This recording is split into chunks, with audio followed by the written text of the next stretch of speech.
Hello दोस्तों, स्वागत है आपको फिर से आपका अपने YouTube channel RKG study points में। हाँ तो दोस्तों, कैसे हैं आप लोग? आशा करते हैं कि आप लोग बहुत ही अच्छे होंगे और मन लगा करके पढ़ाई कर रहे होंगे। तो चलिए आज हम फिर से जो है आप लोगों के लिए बिहार पुलिस भर्ती 2025 के लिए जो है साइंस का टॉप 50 VBA ऑब्जेक्टिव क्वेश्चन लेकर के आ गए हैं आप लोगों के लिए। अगर आप लोग इस बार एग्जाम दीजिएगा बिहार पुलिस का तो इस वीडियो को जरूर देखिएगा, क्योंकि इसमें हम बहुत ही महत्वपूर्ण क्वेश्चन कवर करवाए हैं। तो चलिए स्टार्ट करते हैं। देखिए आज का पहला क्वेश्चन क्या है, पारसेक की इकाई है। बताए पारसेक किसकी इकाई है? तो इसका करेक्ट आंसर हो जाएगा ऑप्शन नंबर डी, लंबी दूरी का। Option number D correct answer हो जाएगा। चलिए अगला क्वेश्चन देख लीजिए क्या है कि सूर्य की किरणें किस प्रक्रिया द्वारा पृथ्वी पर पहुंचती है। बताइए कि सूर्य की किरणें किस प्रक्रिया द्वारा पृथ्वी पर पहुंचती है। तो इसका करेक्ट आंसर हो जाएगा ऑप्शन नंबर ए, विकिरण प्रक्रिया के द्वारा। करेक्ट आंसर ऑप्शन ए हो जाएगा। और जो भी क्वेश्चन का आंसर आप लोग को पता हो कमेंट में देते चलिए और ज़्यादा से ज़्यादा संख्या में जुड़ के क्लास को महत्वपूर्ण बनाइए। बताइए 1 माइक्रोन होता है, 1 माइक्रोन बराबर कितना होता है बता दीजिए आप लोग जल्दी से कमेंट में, एकदम फास्ट। चलिए बहुत बढ़िया, इसी प्रकार से आप लोग कमेंट करते चलिए। तो 1 माइक्रोन बराबर जो होता है वो 1/1000 मिली होता है। Option number A correct answer हो जाएगा 3 नंबर का। इसी प्रकार से आप लोग कमेंट करिए और एकदम जो है सेशन को मज़ेदार बना दीजिए। अगला क्वेश्चन देख लीजिए क्या है कि वन पारिस्थितिक तंत्र में हरे पौधे होते हैं। बताइए वन पारिस्थितिक तंत्र में हरे पौधे होते हैं, कैसे होते हैं? तो इसका करेक्ट आंसर हो जाएगा ऑप्शन नंबर सी, उत्पादक होता है। ऑप्शन नंबर सी जो है करेक्ट आंसर हो जाएगा उत्पादक। चलिए अगला क्वेश्चन देख लीजिए क्या है कि कौन सा ग्रह सूर्य का चक्कर सबसे कम समय में लगाता है। बता दीजिए कि इनमें से वैसा कौन सा ग्रह है जो सूर्य का चक्कर सबसे कम समय में लगा लेता है? बुध, शुक्र, पृथ्वी या मंगल? तो इसका करेक्ट आंसर हो जाएगा ऑप्शन नंबर ए, बुध। बुध जो है वो सूर्य का सबसे जल्दी चक्कर लगा लेता है। दोस्तों याद कर लीजिए, बहुत ही VBA क्वेश्चन है सभी, एक भी क्वेश्चन ऐसा नहीं है जो कि आपके बिहार पुलिस में नहीं पूछा गया है। तो इसलिए याद कर लीजिए, सभी क्वेश्चन आपके एग्जाम के पॉइंट ऑफ व्यू से बहुत ही महत्वपूर्ण हो जाता है। अगला क्वेश्चन देख लीजिए क्या है, यात्री इब्न तूता जो है कहाँ से आया था? बता दीजिए ये कहाँ से आया था? इसका करेक्ट आंसर हो जाएगा ऑप्शन नंबर ए, मोरक्को से। ऑप्शन नंबर ए जो है करेक्ट आंसर हो जाएगा।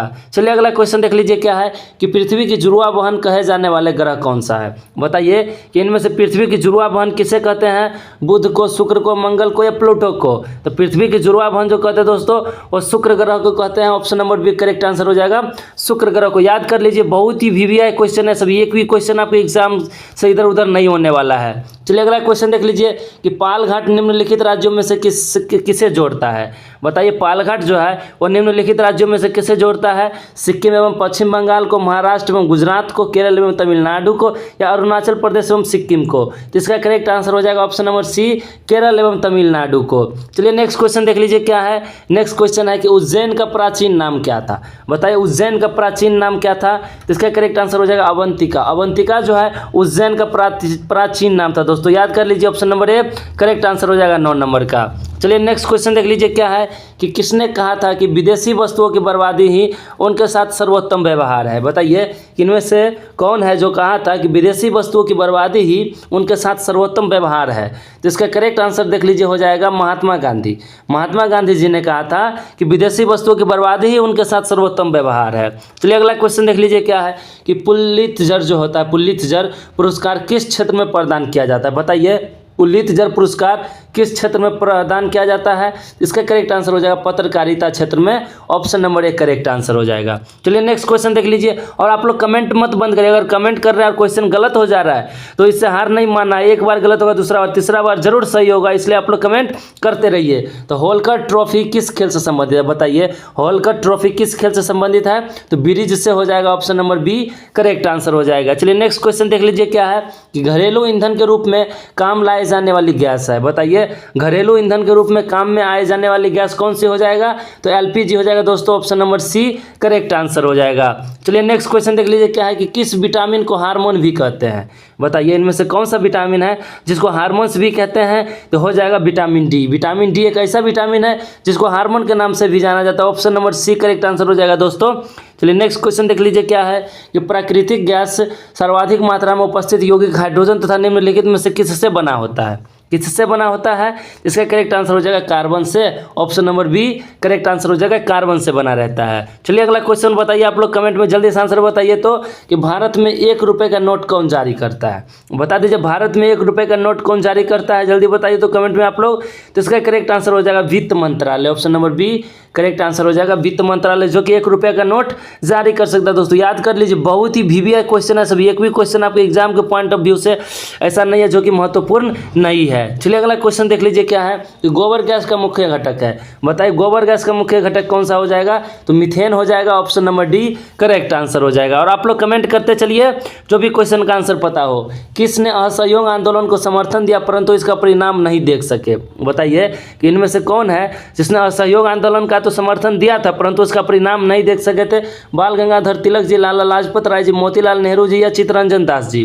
तो इसका करेक्ट आंसर हो जाएगा ऑप्शन नंबर ए बाल गंगाधर तिलक ने, option number A correct answer हो जाएगा। चलिए नेक्स्ट क्वेश्चन देख लीजिए क्या है, कि किसने 1920 के नागपुर के भारतीय राष्ट्रीय कांग्रेस के अधिवेशन में असहयोग का प्रस्ताव प्रस्तापित किया था। बताइए किसने किया था, तो इसका करेक्ट आंसर हो जाएगा option number A Chittaranjan Das ने, option number A correct answer हो जाएगा। चलिए नेक्स्ट क्वेश्चन देख लीजिए क्या है, कि किस संविधान संशोधन अधिनियम को लघु संविधान कहा गया। बताइए कि किस संविधान संशोधन अधिनियम को लघु संविधान कहा गया है, तो इसका करेक्ट आंसर हो जाएगा 42वां संविधान को जो है अधिनियम को ही लघु संविधान कहा गया, option number A correct answer हो जाएगा। आप लोग याद करते चलिए, बहुत ही वीवीआई क्वेश्चन है ये सभी, एक भी क्वेश्चन नहीं छूटने वाला है आपके एग्जाम में अगर आप लोग अच्छा से पढ़ लेते हैं तो किसने स्वदेशी आंदोलन का नेतृत्व दिल्ली में किया था। बताइए कि किसने स्वदेशी आंदोलन का नेतृत्व दिल्ली में किया था, तो ये हो जाएगा आपका सैयद हैदर रजा ने, option number D correct answer हो जाएगा। चलिए अगला क्वेश्चन देख लीजिए क्या है, कि दिल्ली के किस सुल्तान ने एक पृथक कृषि विभाग की स्थापना की थी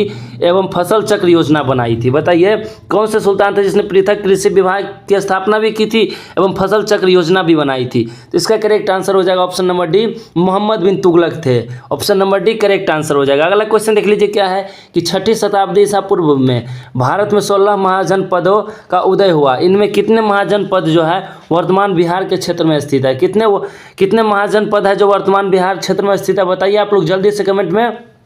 चलिए गजब गजब, सबका सही है, किसी का गलत नहीं है, बी हो जाएगा, ऑप्शन नंबर बी जो है करेक्ट आंसर हो जाएगा। 3 महापद जो है अभी तक जो है महाजनपद वो वर्तमान बिहार क्षेत्र में स्थित है। चलिए अगला क्वेश्चन देख लीजिए क्या है, कि लोक उपक्रम समिति में सदस्यों की संख्या कितनी होती है। बताइए लोक उपक्रम समिति में जो है सदस्यों की संख्या कुल कितनी होती है, इसका करेक्ट आंसर हो जाएगा 22 होता है, 22, option number A correct answer हो जाएगा। चलिए नेक्स्ट क्वेश्चन देख लीजिए क्या है, कि भारत में विद्युत आपूर्ति सबसे पहले कहाँ की गई थी। बताइए कि भारत में विद्युत आपूर्ति सबसे पहले कहाँ हुई थी, तो ये हो जाएगा आपका कोलकाता में, option number A correct answer हो जाएगा। चलिए अगला क्वेश्चन देख लीजिए क्या है, कि खैबर दर्रा कहाँ स्थित है। बताइए कि खैबर दर्रा जो है वो कहाँ स्थित है, तो ये हो जाएगा आपका पाकिस्तान में स्थित है, option number D correct answer हो जाएगा। चलिए अगला क्वेश्चन देख लीजिए, कि बिहार में आर्थिक समृद्धि के विकास पर आधारित है। कौन विकास, बिहार जो है वो आर्थिक समृद्धि डैश डैश के विकास पर आधारित है, किसके विकास पर, तो इसका करेक्ट आंसर हो जाएगा कृषि के विकास पर, option number A correct answer हो जाएगा। चलिए नेक्स्ट क्वेश्चन देख लीजिए क्या है, कि बिहार राष्ट्रभाषा परिषद की स्थापना हुई थी। बताइए बिहार राष्ट्रभाषा परिषद की स्थापना कब हुई थी, आप लोग कमेंट में बताइए जल्दी से।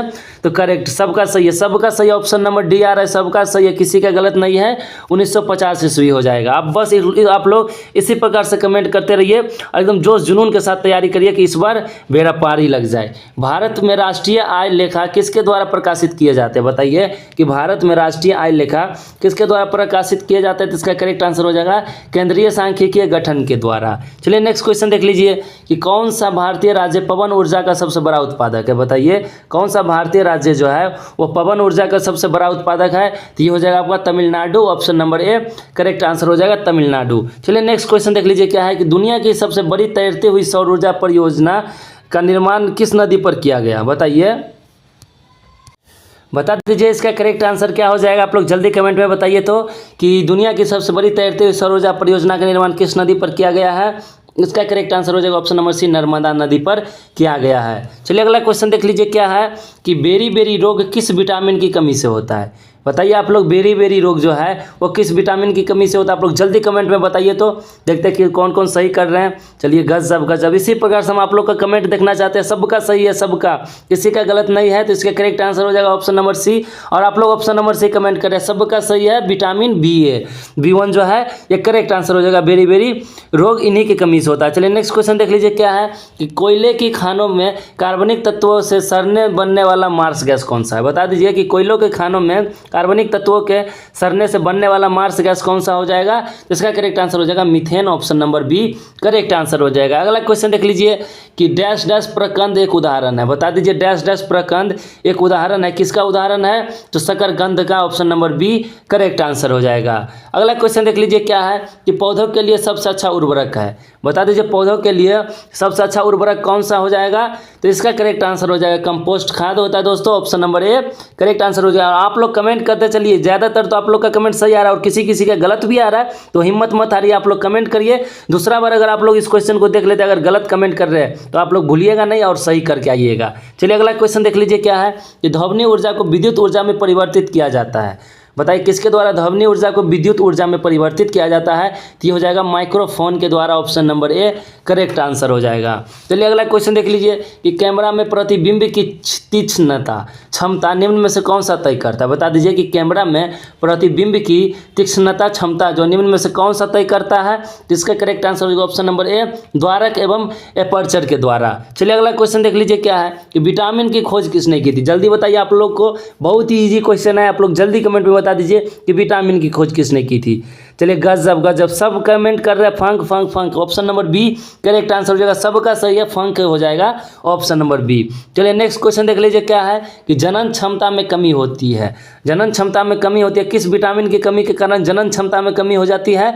इसका करेक्ट आंसर हो जाएगा विटामिन ई की कमी कारण ही जनन क्षमता में कमी होती है, option number D correct answer हो जाएगा। चलिए नेक्स्ट क्वेश्चन देख लीजिए क्या है कि पित्त का मुख्य कार्य है। पित्त का मुख्य कार्य क्या हो जाएगा? आप लोग कमेंट में जल्दी बता दीजिए। तो पाचन तथा शोषण हेतु वसा का इमल्सन करना, option number D correct answer हो जाएगा। पाचन तथा शोषण हेतु वसा का इमल्सन करना ही पित्त का मुख्य कार्य होता है। चलिए नेक्स्ट क्वेश्चन देख लीजिए कि भारत में किस राज्य अथवा केंद्र शासित प्रदेश में मैंग्रोव क्षेत्र का प्रतिशत सर्वाधिक है?